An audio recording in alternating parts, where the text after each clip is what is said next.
Hello everybody and welcome back to my channel. In today's video I'm going to share with you a few tips and tricks on working with fur fabric. So if you want to make a spirit hood, at least you have a few pointers and you know a bit more what to do with it, especially if it's your first time working with fur fabric. First off, I'd like to apologize if the quality of the last video, which is the spirit hood, is not up to scratch, or if it feels a bit weird. It was my first time working with this video editing software, and I think I need a bit more practice to get the hang of it. So hopefully it won't last very long. I hope not, because I thought I was going to cry at the end because whatever, it didn't work for a while, but we got there at the end, so yeah. So spirit hoods. You might think spirit hoods can be quite pricey, and you're right, they are quite pricey, but the working with fur will make it pricey. It can be a very challenging fabric to work with, and it's going to be a lengthy process to work with it, so don't expect your project to be done just like that when it comes to fur fabric, except if it's a very small project, of course. But there's a few things to do before you can actually work with it, so nothing special, but it will add up to the time you spend on working with it. So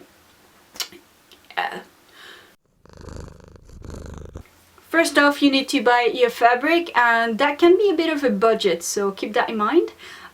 Entry prices for fur can be about £5 to £6 a meter. It's not expensive, but it's not cheap either, so make sure you budget that in.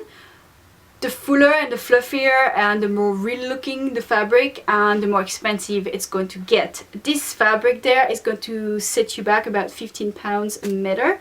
It's a lovely fabric, it's very soft, it's very fluffy. It's worth the price, but it's definitely a budget, so there's not much room for error and for mistakes. So I would advise you to try out your design or whatever you want to make beforehand on regular fabric, just to check if everything is okay, and if you're not familiar with certain techniques you can practice a bit and then move on to your difficult fabric. I would do that with everything, to be honest, but this because it's expensive. Next thing is storage. Fabric like this will lose their hair very easily and might ruin your other fabrics, so I always store mine into the paper that in the bag, that I buy it in, but you can also put it in a box. It's just so I won't spoil the rest of my fabric, and to keep my cat away from it because she loves it. She loves soft stuff, so I need to keep her away from it and keep her fur away from my fur. That makes sense. So now you have your fabric, you have your pattern, you're ready to get on with your project. First thing you need to do is check which direction the fur is going, and each fur will have a direction. You know, by just touching it and petting it, you're going to feel which way it's going, or if it's going to get rougher or if it's smooth. This is very important that you check how you put your pattern pieces onto your fabric, because it's going to change the result obviously if you do not put it the right way. Once it's cut, it's too late to go back, so you need to really make sure that you're putting your pattern pieces in the right direction. So for this one, for example, on the hood part, you will have to get the hair going from the top to the bottom and getting smooth. Same here for this, and for the hairs going from the sewing line up to the tip of the ear. So I've always been told to check twice and just cut once, and it's especially true for this type of fabric, because once you've wasted your fabric, it's gone. You can't really do anything to fix it except if you have smaller pieces that can fit into it. So just double check before you cut, and just do some marking on your fabric if necessary, telling you in which direction the hair is going, so you don't have to double check every 5 minutes before you cut. So now you're ready to place your pattern pieces onto your fabric. One thing that usually pattern will ask you to do is to put your fabric on the fold. So it's either to cut something directly on the fold to have a mirror image that is connected together, or to cut a pair.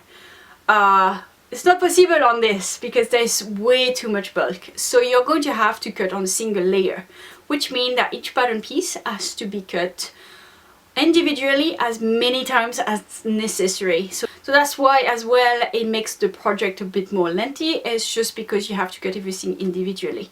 So there's a catch with it. If you have to cut a pair, you have to make sure you're flipping your pattern. So you're going to put your pattern one way. Once you have traced it, you're going to flip it on the other direction. You have to do this because otherwise you're going to find yourself with, for example, a hood piece that will have the fur on the outside and the wrong side on the other side on the outside.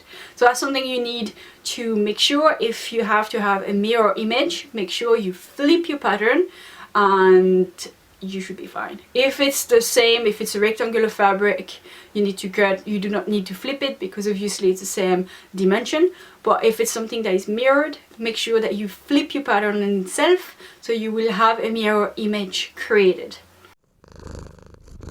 So now I would actually not pin my fabric, my pattern to my fabric, because it might distort the shape. It's too bulky for it and it's too frustrating, to be honest.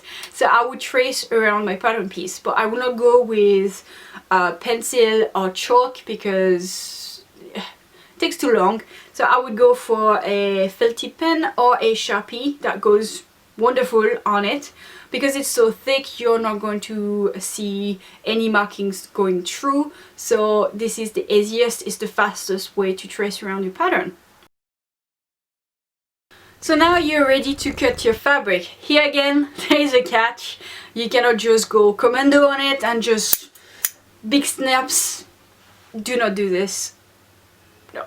Because otherwise you're going to have patches of fur missing and it's going to look a bit weird. So for that you're going to have to go with very short snips like this. It's going to take a while but the result is going to be there at the end. You're going to have to make sure that you catches just the base of the fur and not the fur itself, so you will cut as little fur as possible. It's just to keep it nice and whole, whatever piece you want to have. So now you have all your pattern pieces cut and you might think, I'm ready to sew, let's get going. No, there's a catch again. Yeah, again.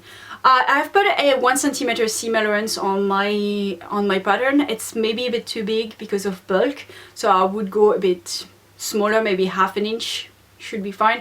A bit smaller, half centimeter, sorry. Just so it will avoid having too much bulk. But still, with this you're going to have to take your scissors and you're going to trim within the seam allowance. So that's going to help you out with bulk mainly, and it's going to help out as well with not having too many pieces of fur that is caught up within the seam allowance, because it's going to bulk up and it's going to show. If you have ever worked with fur, you can see sometimes that you have some fur fabric that is caught into it and you will have like a segment without fur. Well, it seems like it's not with fur, but it's actually caught up. So you need to avoid this.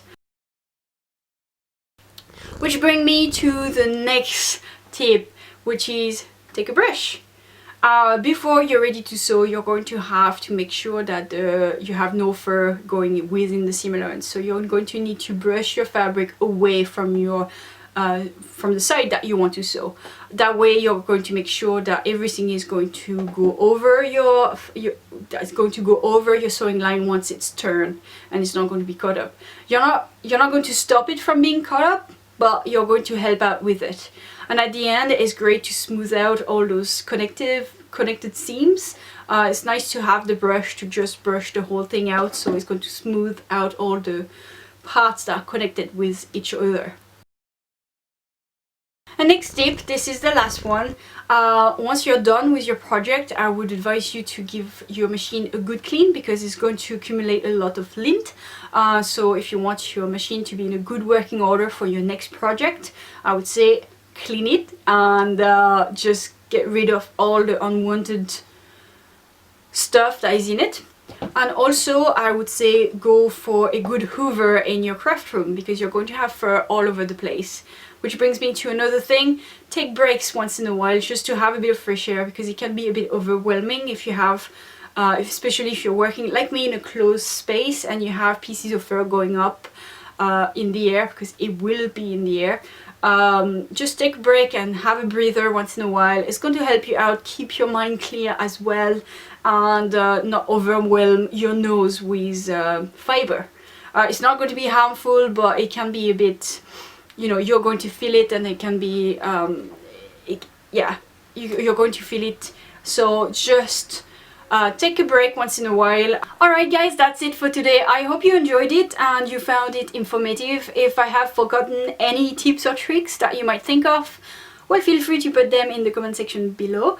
And if you want to see more of this type of videos, you can let me know as well, and you can put your request down below, or you can put it on Facebook, Twitter, whatever social media you prefer.